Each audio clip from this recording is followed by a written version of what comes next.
Bueno, vamos a concluir el tema de ayer y vamos a intentar comenzar un tema realmente importantísimo, la semiología del sistema nervioso. Vamos a saltar varios temas, es lo que les quiero decir. Creo que hay algunos que no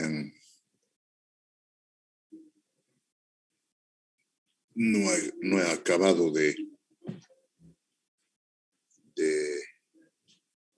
admitirlos.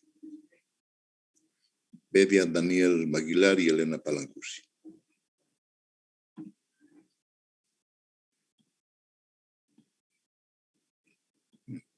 Listo.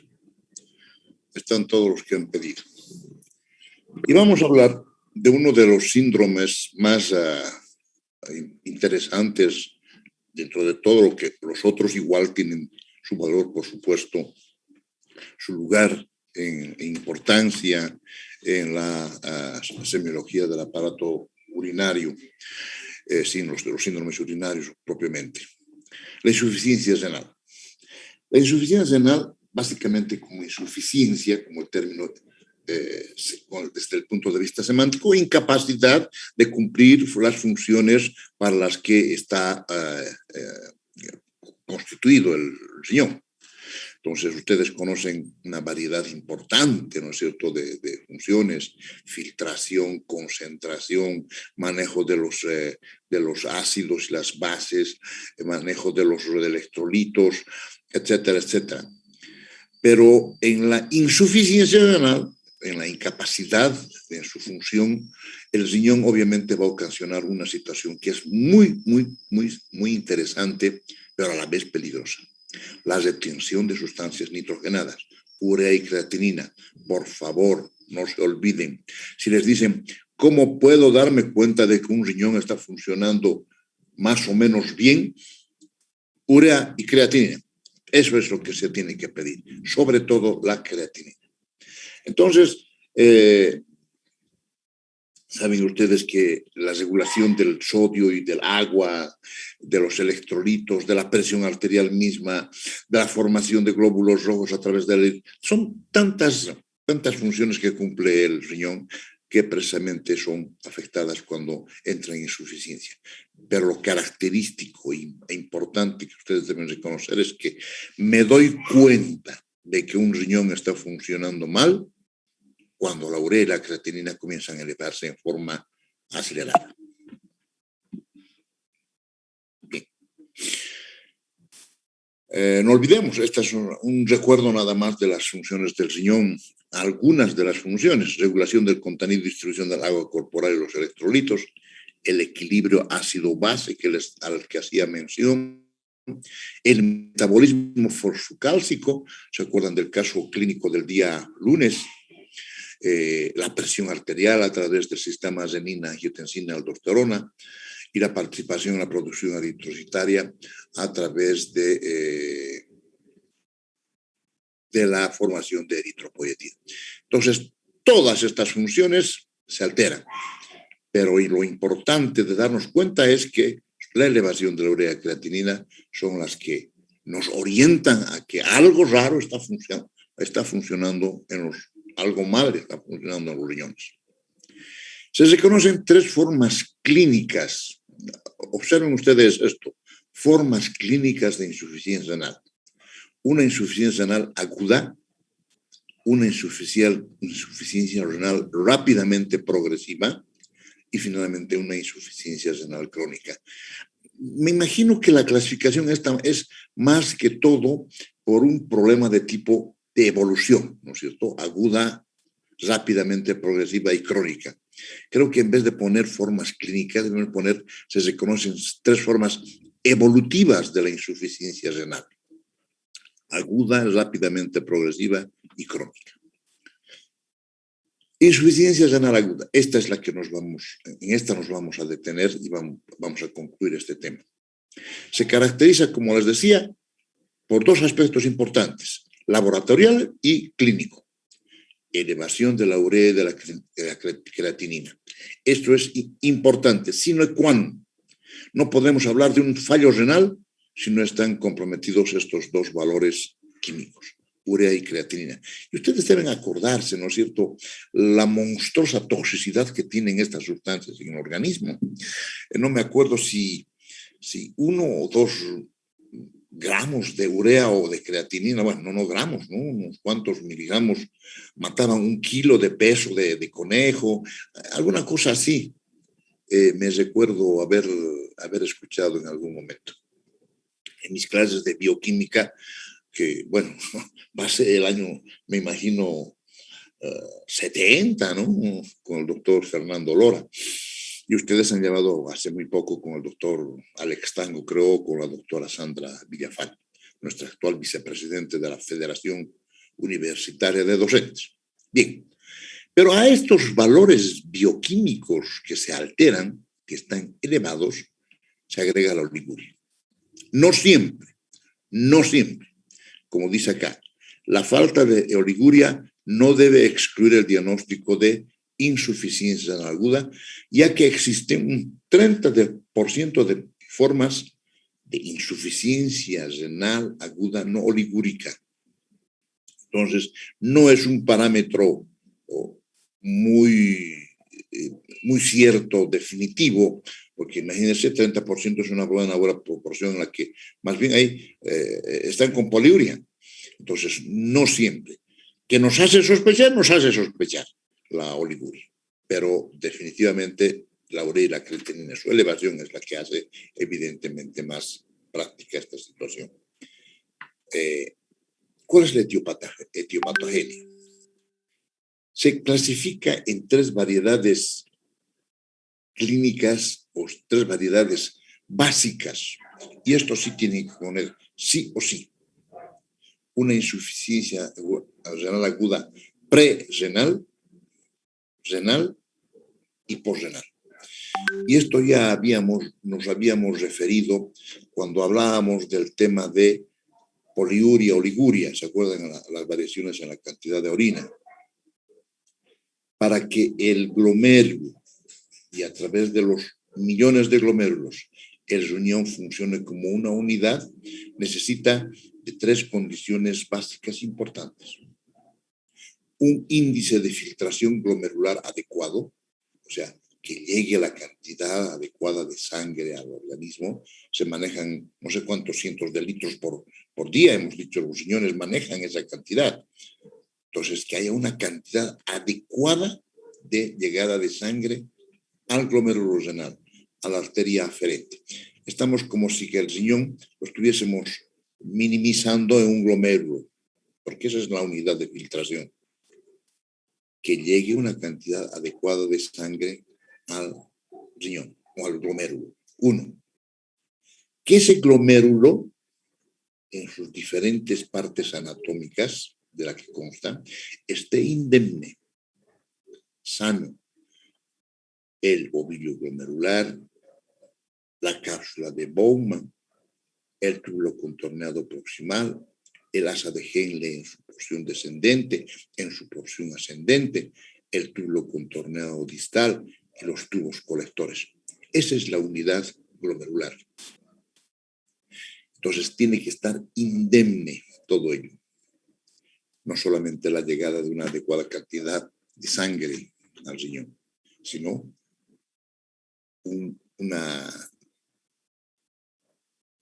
una estructura anatómica indemne de estas partes del glomérulo. Y finalmente que desde los tubos colectores nada obstruya la eliminación de la orina formal. Si nos vamos al riñón, igual. Tiene que haber una adecuada cantidad de sangre que llegue por la arteria renal, que el riñón en sus millones de estructuras esté indemne, y finalmente que del cáliz, de los cálices, la pelvis, hasta el meato urinario, no haya nada que obstruya a esa orina formal. Entonces, hablamos de insuficiencia renal aguda prerenal, se darán cuenta, y esto vamos a ir por orden lógico de la aparición de la pantalla. ¿Qué condiciones provocarán insuficiencia renal aguda prerenal. Maribel Barja. ¿Qué enfermedades, qué situaciones, qué condiciones determinarán que hay una disminución de cantidad de sangre que llegue al riñón? Vamos. Doctor, buen día. Buen día.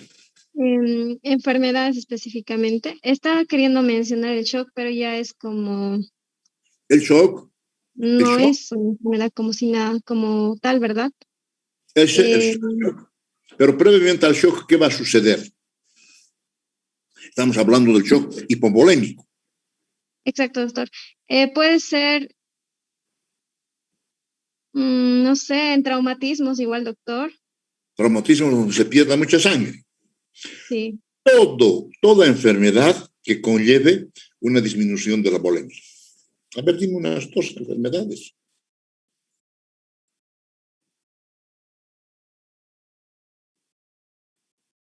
Me has dicho traumatismos, es muy general, ¿no? El paciente con un traumatismo, digamos, una amputación de miembro derecho, va a conllevar una hemorragia impresionante que va a determinar la hipovolemia y obviamente va a condicionar una insuficiencia renal aguda prerenal. Pero otras condiciones. Doctor, en deshidrataciones. Cuadros de deshidratación. Por ejemplo, ¿qué cuadros a su vez pueden llevar a deshidratación?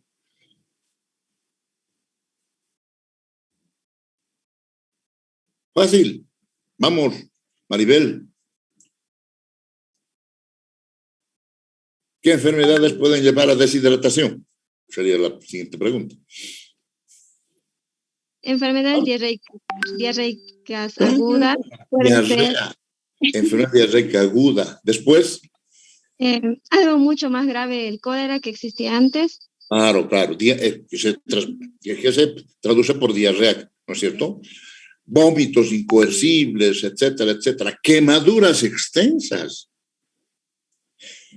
La pancreatitis aguda va a formar un tercer espacio en el páncreas y en el retroperitoneo, donde se acumula el agua y va a provocar shock séptico, pero puede provocar insuficiencia renal aguda prerenal.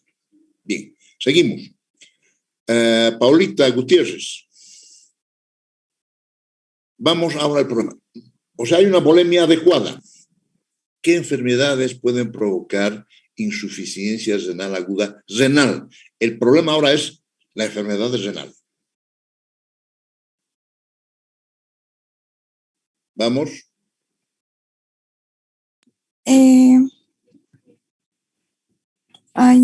Estoy pensando, doctor. ¿Qué enfermedades? Enfermedades que pasan. ¿Puede ser, doctor, o no la diabetes? Claro, la diabetes a través de su compromiso vascular va a provocar una enfermedad renovascular, o renal, mejor dicho, secundaria a diabetes. Puede ser. En general, en la enfermedad renal se maneja un término que ojalá no se olviden, se llama necrosis tubular aguda, NTA, necrosis tubular aguda. El 80% de causas de fallo renal, de insuficiencia renal aguda renal, se traduce o se explica por la necrosis tubular aguda. En general, en los riñones, en el riñón pueden ser afectados los túbulos, estamos hablando de la necrosis tubular aguda, el intersticio, la porción vascular o la porción glomerular. Las 4 porciones pueden ser, cualesquiera de estas porciones pueden ser. El lupus eritematoso sistémico igualmente puede atacar. Enfermedades, drogas nefrotóxicas, la furosemida, los aminoglucósidos son tremendamente nefrotóxicos. Entonces, ahora se ha hablado del diclofenaco. Perdón. Y el diclofenaco hemos utilizado desde ese siglo. El paracetamol es dañino para el hígado, como lo es también para el riñón y para el hígado. Entonces, hay que ver antibióticos, los aminoglucósidos, les decía, la gentamicina, la canamicina, la amikacina, son drogas nefrotóxicas. Y finalmente, Castro Dalia. ¿Qué crees, qué enfermedades crees? Aquí me están chateando, quiero ver. Dice, aquí está, Arroyo dice, lupus eritematoso. Sí, señor. La lesión parenquimatosa, Daniel Aguilar. Sí, es lo que ha dicho Paula, ¿no? Lesiones que ataquen, enfermedades serias, sistémicas, que ataquen a los riñones. Bien. Y Dalia, ¿qué enfermedades crees que pueden provocar insuficiencia renal aguda post-renal? Que es la menos común, por supuesto.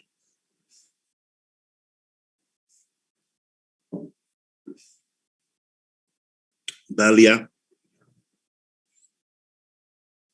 O sea, ha llegado una cantidad adecuada de sangre al riñón.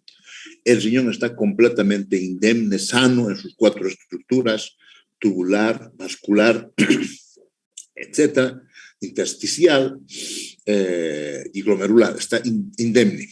Se ha formado orina, pero algo ocasiona que no se vacíe hacia los ureteres y hacia la vejiga. ¿Qué crees que puede pasar? Digamos más abajo. Es un varón mayor, es un varón de la tercera edad.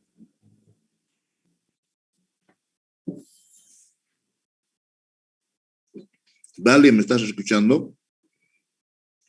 ¿O estás congelada? Dalia, ¿o no estás?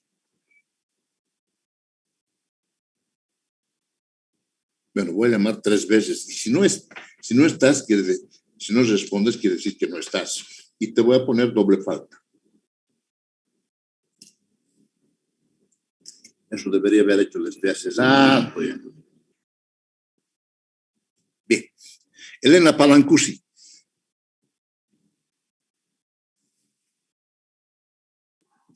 Sí, doctor, buen día. ¿Qué enfermedad, te estoy orientando, de la tercera edad, varón, va a determinar que la orina formada, ya hemos dicho, en los glomérulos renales, tubos colectores, y ha llegado la orina a la pelvis, pasa por el uréter, llega a la vejiga, en la vejiga se acantona, y de ahí no puede pasar para ser eliminado al exterior, y provoca una insuficiencia renal aguda postrenal. ¿Qué enfermedad? Una hipertrofia prostática puede ser, doctor. Estamos hablando, ¿no es cierto?, estos días. Bueno, me has contestado a tiempo, Dalia, porque se iba a poner, es más, ya te puse doble falta. Bueno, entonces esa es la función, ¿no? O pueden haber cálculos, tumores que comprimen de fuera dentro los ureteres, tumores de vejiga. Es la menos específica, pero hay que tener siempre en mente una posibilidad de que la insuficiencia renal aguda se esté dando por un impedimento en la eliminación de orina formada en los riñones, pero que no se puede eliminar. No sé si han visto, se denomina, ¿qué se denomina este síndrome? Síndrome de Ogilvy, creo que se denomina. En las mujeres que frecuentemente enferman a síndrome migrañoso, utilizan ergotamina. Ergotamina en cantidades, ¿no? Porque hay que tomar 2 tabletas de, por así decirlo, Scafergot, dolomigradioxadol o dolomigastene, migradioxorexina, etc. Cualquiera de estos analgésicos que tienen ergotamina. Resulta que con el tiempo, años tienen que pasar, no es una cosa de un día. Había debido formarse tejido fibroso de un uréter a otro y comprime los uréteres. Y obviamente la orina que baja de los riñones, bien formadita la orina, no pasa porque estas bandas de tejido fibroso son como una especie de cinturón que no deja avanzar la orina. Entonces, esa es creo que es síndrome de Ogilvy, voy a revisar. Bueno, ¿cuáles son las manifestaciones clínicas? En la insuficiencia renal presrenal, las manifestaciones clínicas están en relación con la disminución de la volemia, lo que ocasiona hipoperfusión renal.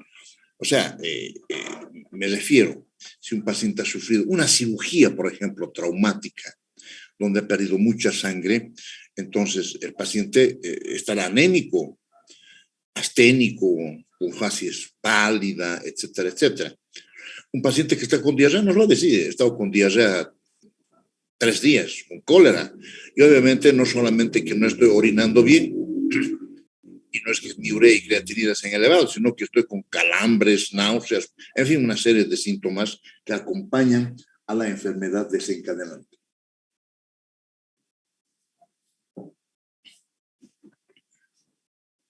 Bueno, en la insuficiencia renal con compromiso ya renal se observan las siguientes alteraciones. Obviamente esta es la más frecuente de las insuficiencias, esta es la más difícil muchas veces de tratar y tenemos que ser claros en este respecto. Les he dicho, la necrosis tubular aguda ocasiona el 80% de este tipo de insuficiencia. Puede presentar oliguria, o sea que el individuo orine 300 centímetros cúbicos, tiene que llamar la atención. Por supuesto, va a estar caracterizada por la elevación de la urea y creatinina.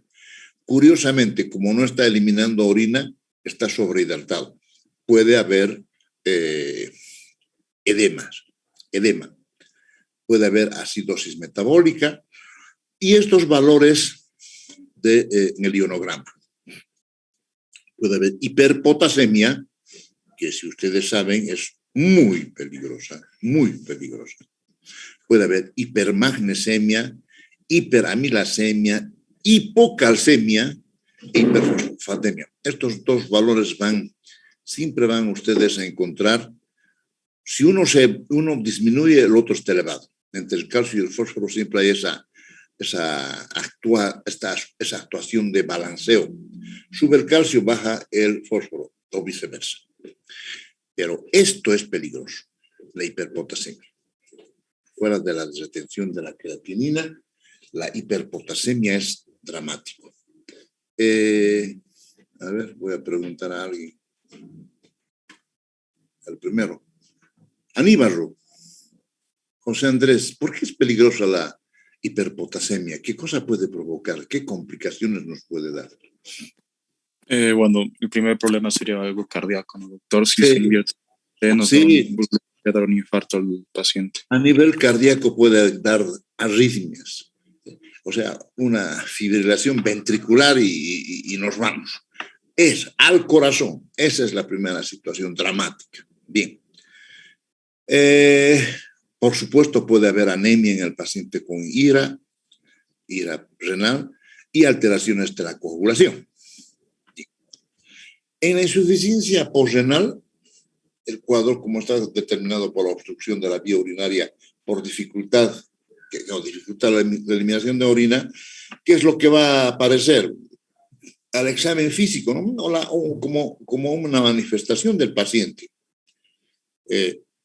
Si estás reteniendo orina, me lo decís, doctor, mire la pelota que tengo aquí encima de mi pubis, es orina. ¿Y qué ha pasado? No he orinado 2 días. Así de claro, 2 días no.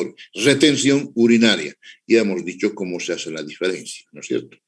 Un sondaje vesical y el individuo va a quedar tranquilo y, por supuesto, muy contento de que haya sido solucionado su problema tan rápidamente. Pero no hagan lo que sucedía. A mí me sucedió un caso así, ¿no?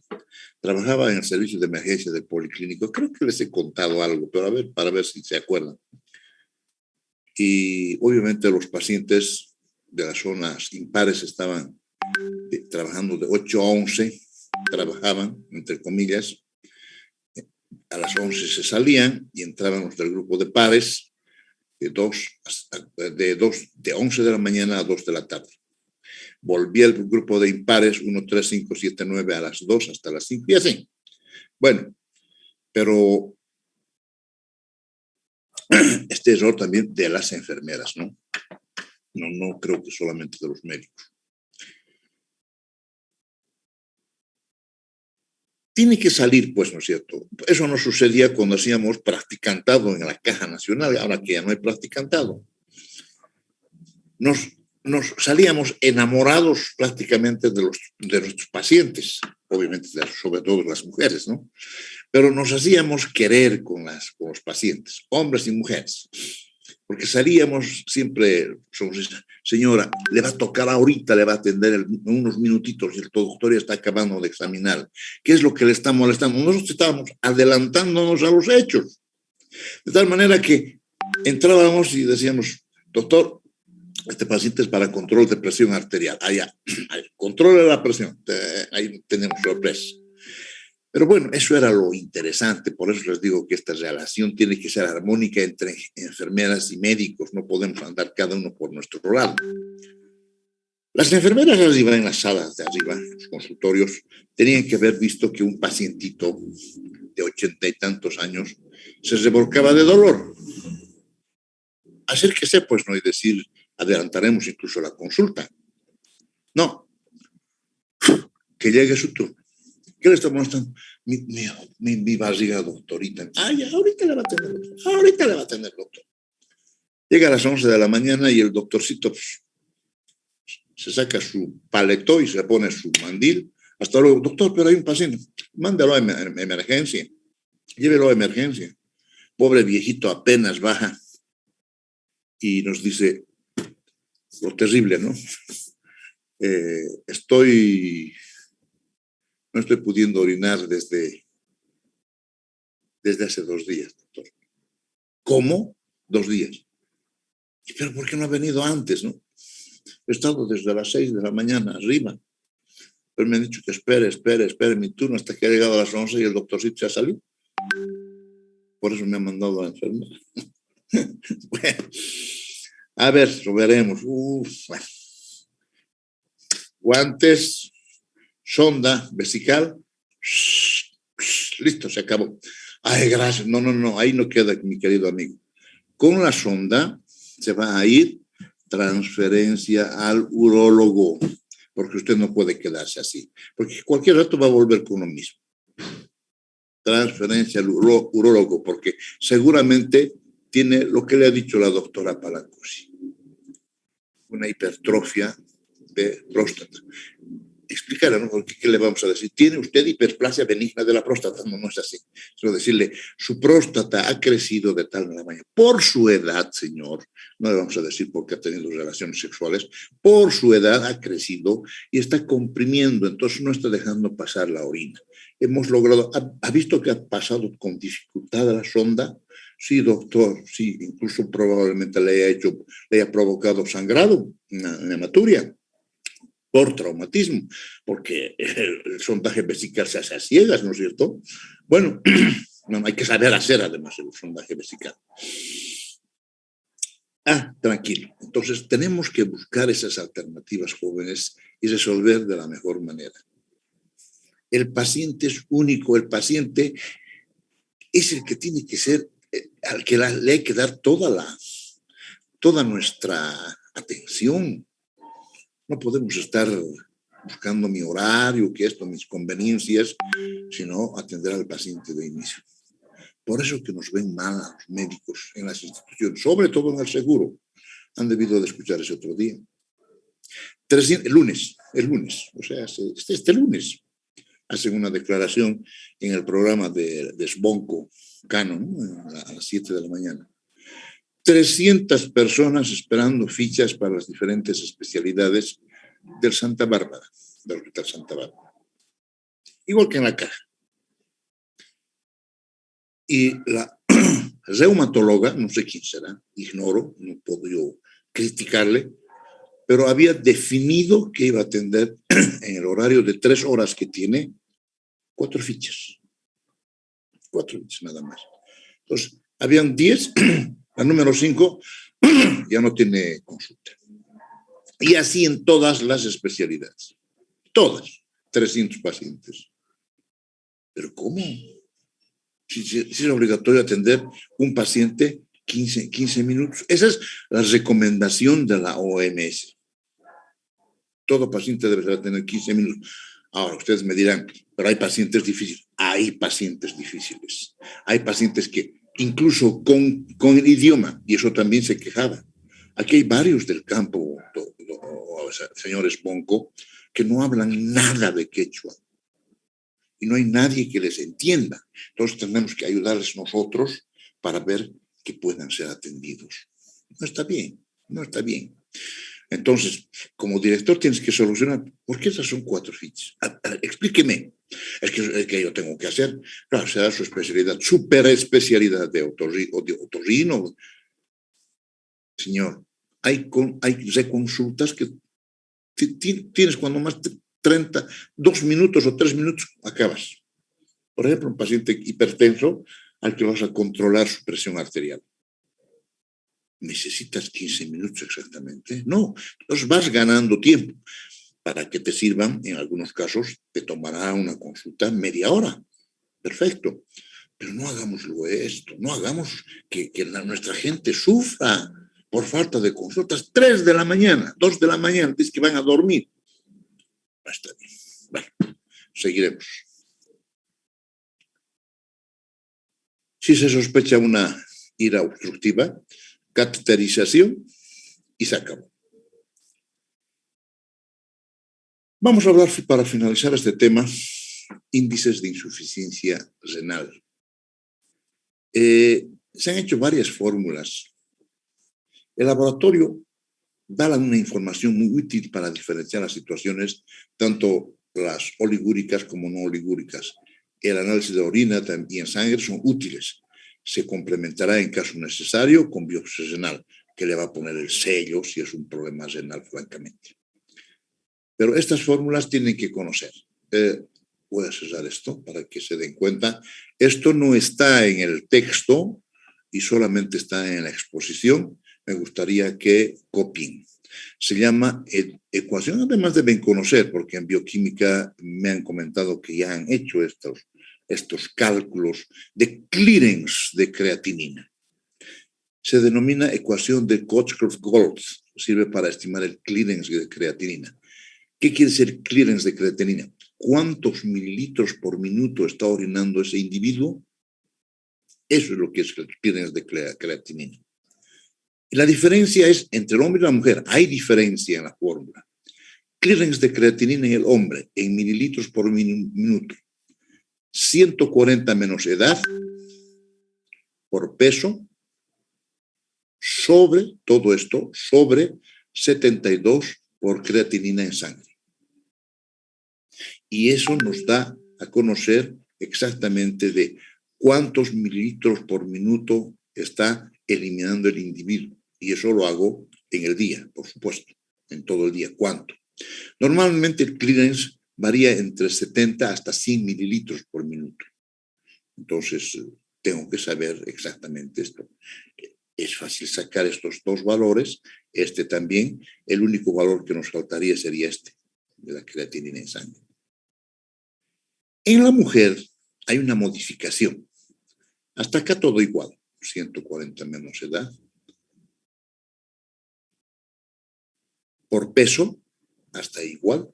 Pero aquí se agrega un valor, una constante, por 0,85. ¿Por qué? Ignoro. Por 0,85 y dividido igual entre 72 sobre 72 por creatinina en sangre. A ver, vamos a ver en las prácticas si podemos hacer ejercicio con algún paciente renal, porque ya nos va faltando poco. Bien.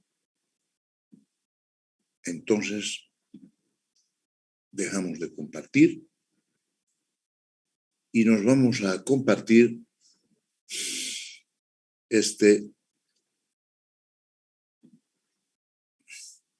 ¿Están viendo? ¿Aló? No, doctor. Estoy compartiendo. Voy a compartir. No se preocupe. Ahora voy a compartir. Bien. Esto vamos a llevar lentamente porque es un tema bastante pesado. El sistema nervioso, vamos a hablar de la semiología del sistema nervioso. Hemos pasado por alto semiología genital, 1 o 2, hemos pasado por alto sistema hematopoyético y estamos entrando al sistema nervioso y les voy a decir por qué, al final de cuentas, llevo esto. Porque es necesario que llevemos semiología del sistema nervioso y no semiología, por ejemplo, del mediastino, del diafragma, que ya nos hemos saltado y no creo que llevemos. Pero hay algunos temas que sí vamos a llevar todavía. Pero este es largo, por eso me interesa.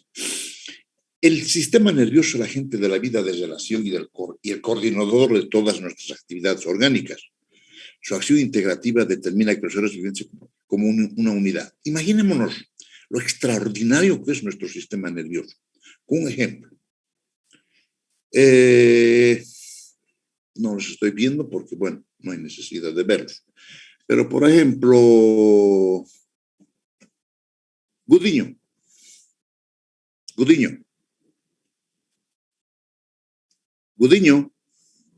Sí, doctor. Ya. Dime, ¿cuántos departamentos tiene Bolivia? 9. Dímelos. Santa Cruz, La Paz, Chuquisaca, Oruro, Potosí, Pando, Cochabamba, Beni, Tarija. Ahí, perfecto. Muy bien. Es la respuesta correcta.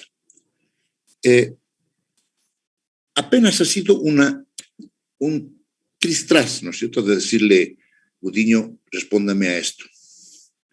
Yo puedo igual hacer en la portátil o en la tableta, ¿no? Entro a ver, imagínense, tiene que estar cargado. Primero, voy a hacer la representación para que vean que es teatral incluso, pues esto. Bueno. Mi tableta está cerrada, apagada, ¿no es cierto? Está apagada mi tableta. Mi iPad, orgullosamente iPad. Mini iPad es retinal. Entonces, yo le hago la misma pregunta a la computadora. Bueno, necesito saber este documento. Tengo que encender, poner mi clave. ¿Y dónde puedo ver esto? Me voy. Creo que en el Wikipedia es donde voy a encontrar más fácilmente la respuesta. Entro a Wikipedia y digo, ¿cuáles son los departamentos de Bolivia? ¿Sí? Enter. Y aquí está, Departamento de La Paz, incluso con su foto. Departamento de Santa Cruz, Departamento de Pando, de Oruro, Cochabamba, Beni, Chuquisaca, Oruro, Potosí, etcétera, etcétera. Exactamente lo que me ha respondido su compañera. Pero ¿cuánto ha tardado? He tenido que primero, si fuese computadora y que no esté cargada, tengo que enchufar, ¿no es cierto? Enchufar, entrar al disco y dar o al Google o al Wikipedia, etcétera, etcétera, me va a dar los mismos datos. Esta, jóvenes, y la de ustedes, más fresca todavía, más actualizada que la nuestra, es una computadora monstruosa. Ni uniendo varias computadoras se puede igualar a la computadora del sistema nervioso. Porque ahí está acantonado. Si ustedes quieren almacenar datos, ahí está la posibilidad de almacenar datos. Bueno, vamos a hacer un ejercicio. A ver, encuentren la letra C abajo a simple vista. Y me dicen dónde está la letra C. Doctor, está en la 7ª fila, casi al medio, un poquito más a la derecha. A ver, cuento. 1, 2, 3, 4, 5, 6, 7. Ahí, doctor. ¿Ahí dónde? Ahí, donde está señalando. ¿a la derecha o a la izquierda? A la izquierda. A la izquierda. Aquí está la C. Bien. Esa es una posibilidad del cerebro. Bien. Si ya la encontraron, ahora encuentran el número 6, abajo. Quinta fila. Cuarta fila. Cuarta fila. Primera fila. 1, 2, 3, 4, 5, 6.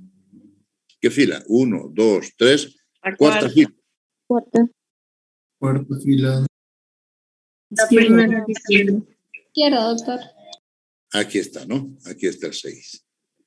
Lo han hecho bien. Ahora encuentran la letra N, un poco más difícil. La primera fila. La penúltima de la derecha. Primera fila, aquí está la N. Jóvenes, esta prueba no es solamente para una persona, ¿ya? Es para todos los 40 y tantos que están en el curso, para todos. Háganlo este ejercicio.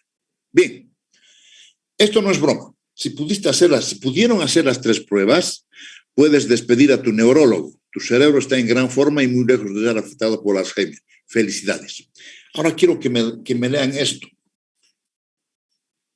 Estos párrafos. 1, 2, 3, 4. Vamos.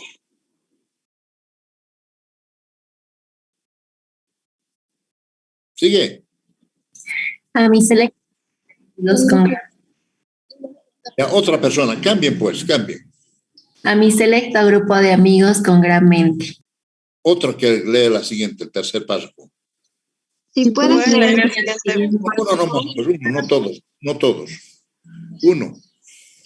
A ver, un varón, che. Doctor, Sigue. ya, solo los grandes mentes pueden leer esto. Raro, pero interesante.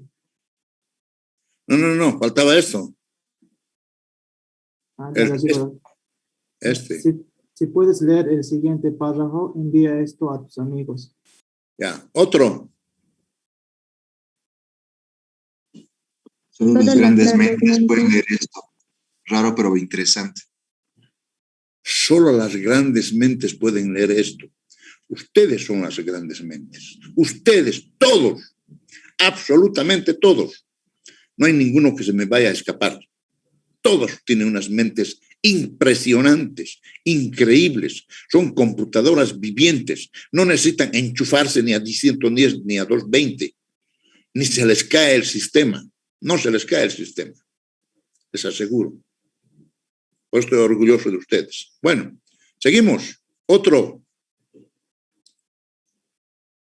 Si lo pudiste leer, tú también tienes una gran mente. Eso. Siguiente. ¿Puedes leer esto? Ya. Otro. Solo Son las 55 personas de cada 100 pueden. Imagínense, solo 55% pueden leer esto. O sea, 45% no leen. Yo sé que ustedes están en este 55%. A ver. Que comience alguien, párrafo por párrafo. No sé si, no quiero decirles lea tal persona, lea tal otra persona. No me gusta, porque además no los estoy viendo, jóvenes. Denle. A ver. Él no podía creer que realmente entendía lo que estaba leyendo. Para el fenómeno. Un ratito. Siguiente. Otro. Otro. U otra. Fenomenal poder de la mente humana, de acuerdo con las investigaciones de Investigadores. De la Universidad de Cambridge. No Cambridge, importa ya. qué orden estén las letras en una palabra, solo es importante que la primera palabra, que la primera y la última estén en el lugar. en el lugar Correcto. ¿Cómo? Las demás pueden estar en lugar correcto. Otro. Las Las Las demás, demás pueden estar en total desorden y aún así las podrás leer sin ningún problema. Perfecto. Siguiente. Esto es porque el cerebro humano no lee cada letra por sí sola. ¿Sí no? ¿Sí no? Si no, una palabra como un todo. Ah, Asombroso. asombroso, ¿no? Ya, dale. Y yo tanto que me esforcé por la ortografía. Ajá. La última fase. Bueno, esto está. Si puedes hacer esto, envíalo a tus amigos. Esta es una pequeña prueba de lo maravilloso que es el cerebro. Realmente. Es maravilloso el cerebro. Es monstruosamente maravilloso el cerebro. Bien. Y eso es lo que vamos a estudiar ahora. Un pequeño, brevísimo repaso del sistema, de la anatomía del sistema nervioso y una parte de fisiología también. El sistema nervioso humano, jóvenes, brillantes cerebros, porque todos han podido leer, me imagino, y como esto lo van a grabar los chicos, vamos a ver de qué puedan hacer esos ejercicios. Además de que está en el Face, hasta en todo lado está. En todo lado está este tipo de pruebas. Un segundito.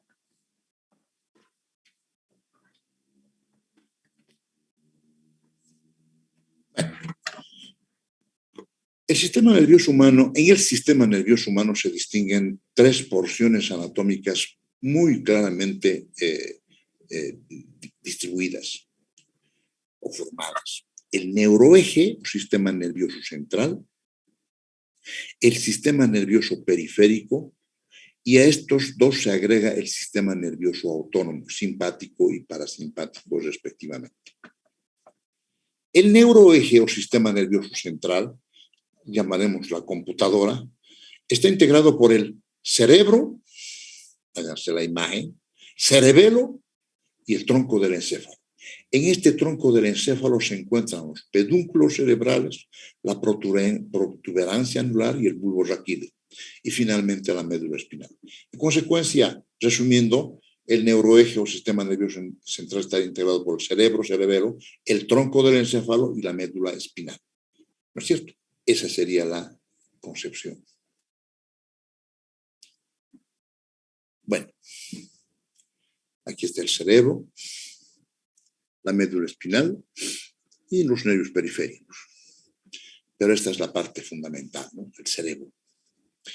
Estudios realmente de profundidad, y han tenido que ser estudios muy bien realizados.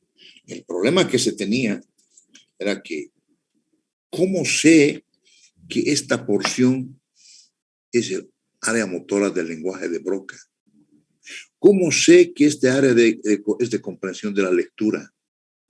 ¿Cómo así me doy cuenta que este es el área sensorial del lenguaje de Wernicke?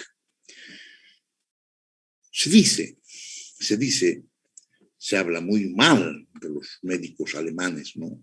De Mengele y compañía, del médico de la muerte, el doctor de la muerte, que habrían tenido ellos objetivos claros para poder estudiar neurología y neurofisiología. Entonces, como ellos tenían judíos en cantidades, se cree que ellos podían hacer craneotomías inmensas. Por favor, no les echen la culpa tanto también a los alemanes, ¿no? Porque de inicio se hizo en gatos, en perros, en monos, en fin, pero en humanos nunca. Se cree que se hizo varias de estas experiencias en humanos. Por eso que hay una cierta reticencia a pensar que, bueno, las cosas que han hecho los alemanes las han hecho en aras de la ciencia. No sé hasta qué punto será. Pero aquí están realmente distribuidas las diferentes aptitudes que tenemos como humanos.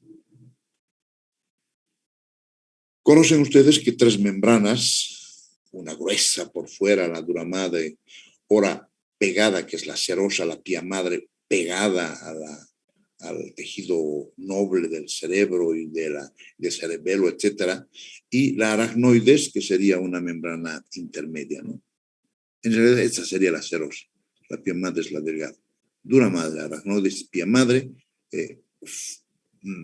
protegen a estos órganos nobles. Y en la aracnoides hay líquido, por otro lado, el líquido cefalorraquídeo. Esta sería la serosa. Bien. Entonces, si hacemos un corte del cuero cabelludo, este sería el cuero cabelludo, el tejido óseo con una pequeña porción de periósteo, tabla externa se llama esta, tabla interna, la intermedia, y tejido esponjoso acá, y recién está después la dura madre, la aracnoides y la pía madre respectivamente. Esta es la más gruesa, la que la pía madre está pegada al sistema nervioso propiamente, ¿no? Pegada. Y la dura madre realmente es gruesa, es gruesa. Bien. Aquí se ha incidido, obviamente, pareciera un cadáver. No es cadáver, es una persona viva. Se ha incidido la dura madre después de haber retirado toda la calota craneana. Se ha retirado. Entonces, esa es la parte más interesante esta. Cuando se retira la dura madre, estos vasos están latiendo, les cuento. Las arterias, sobre todo los vasos arteriales, están latiendo. Y dice que varios neurocirujanos se han trastornado viendo esa situación. Nosotros hemos tenido oportunidad de ver en cirugías enormes, pocas cirugías, pero veíamos cirugías de cerebro, sin neurocirugías realmente impresionantes. Nos comenzamos a las 8 de la mañana y a las 6 de la tarde estábamos saliendo para operar un adenoma de hipófisis. Imagínense semejante cirugía, separar los hemisferios derecho e izquierdo, la locura más grande, ¿no? El pobre cirujano, me acuerdo, maestro Néstor Enríquez, se sentaba en una sillita y pues estaba realmente reventado. Pero nunca uno puede olvidar todas estas cosas. Bueno, vamos a dejarlo acá, no hay para qué avanzar a las carreras. Vamos en el neuroeste, la sustancia gris y la sustancia. Acá nos vamos a quedar.